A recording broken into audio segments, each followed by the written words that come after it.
Halo, selamat datang di Gen Adi Lab. Di video kali ini saya ingin sharing bagaimana caranya isolasi jamur patogen dari batang tanaman. Ya, jadi spesifik mengisolasi patogen dari batang tanaman hingga menjadi isolat murni gitu ya.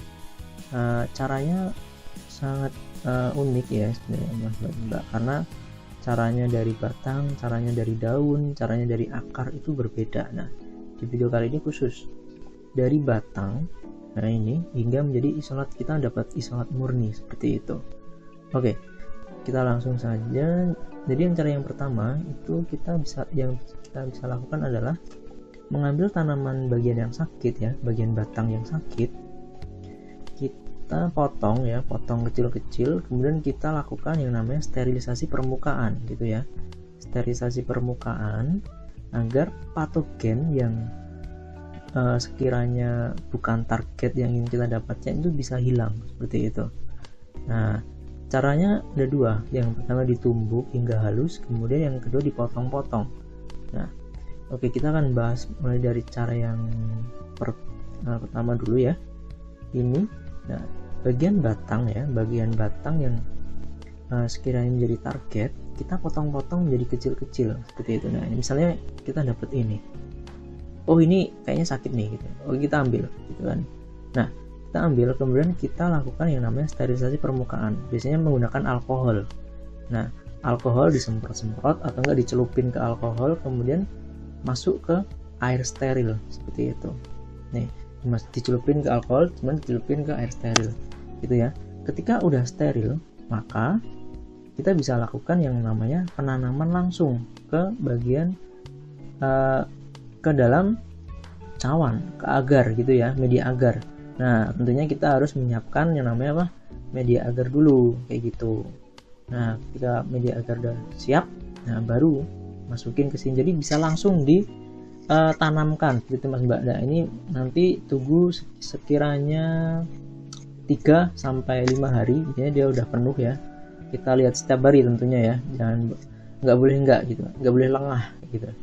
Nah, kita tanam sini, nanti sekitar 3 sampai 5 hari dia udah seperti ini. Nah, dari ini kita bisa ambil Mas Mbak, kita bisa murnikan.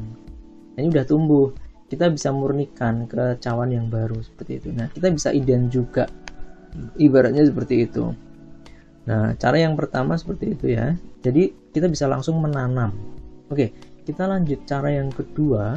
Itu kita bisa melakukan yang namanya menumbuk. Jadi batang yang kita ambil tadi kita bisa tumbuk ya, tumbuk hingga halus ya. Tapi harus pakai sterilisasi juga ya Mas, jangan lupa. Kita tumbuk, kita encerkan gitu ya.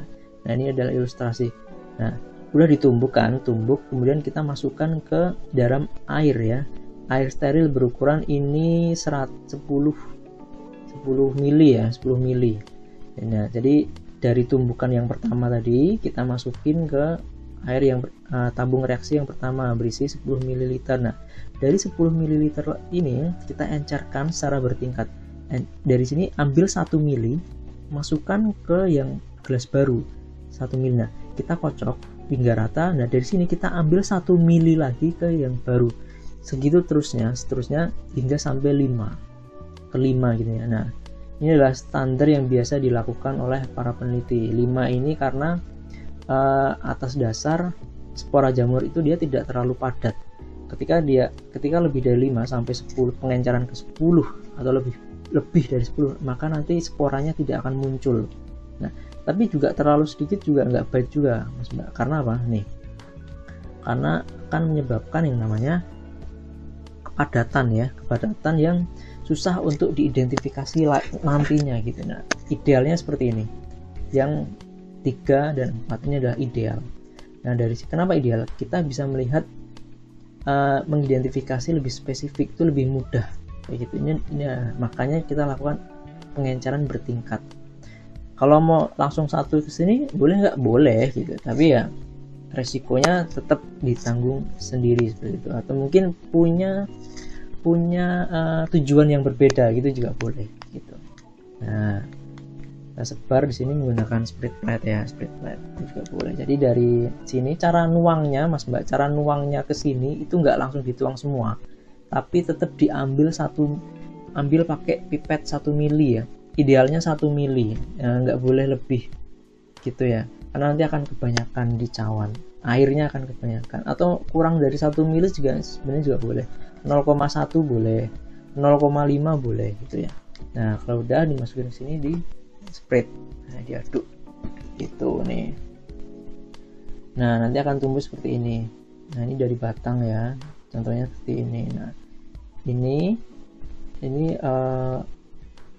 tumbuhnya banyak ya, nggak beraturan. Jadi kalau udah seperti ini artinya tumbuhnya lebih dari satu jenis jamur, karena kita bisa lihat di sini cawannya ini dia macam-macam morfologinya, ada yang hitam, ada yang kuning, ada yang putih gitu kan. Nah kita lihat di sini juga ini ada batas. Batas ini menunjukkan bahwa jamur ini dengan ini berbeda, dia berbeda koloni, makanya dia nggak nyatu, karena di sini ada yang namanya persaingan sebenarnya Mas Mbak. Kalau kita ambil, kita identifikasi lebih lanjut, di sini ada yang namanya enzim toksin yang dikeluarkan oleh jamur tersebut, sehingga bisa batas seperti ini ya gitu.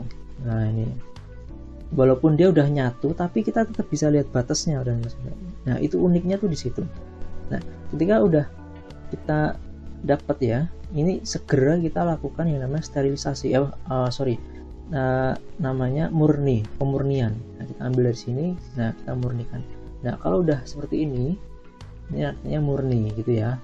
Jadi cukup simple, jadi caranya seperti itu.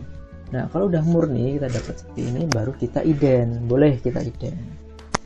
Nah oh ini ternyata jamurnya kayak gitu, ini kita ident, ini jamur apa nih gitu ya.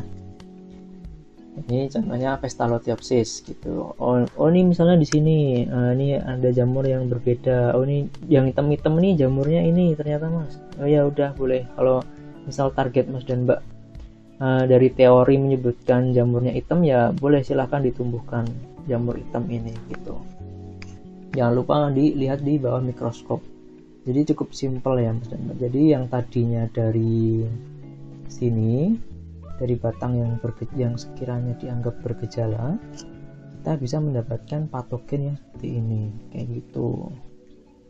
Nah oke ya Mas dan Mbak, nah mungkin sampai situ aja video dari saya, semoga bisa membantu. Terima kasih, sampai jumpa di video selanjutnya.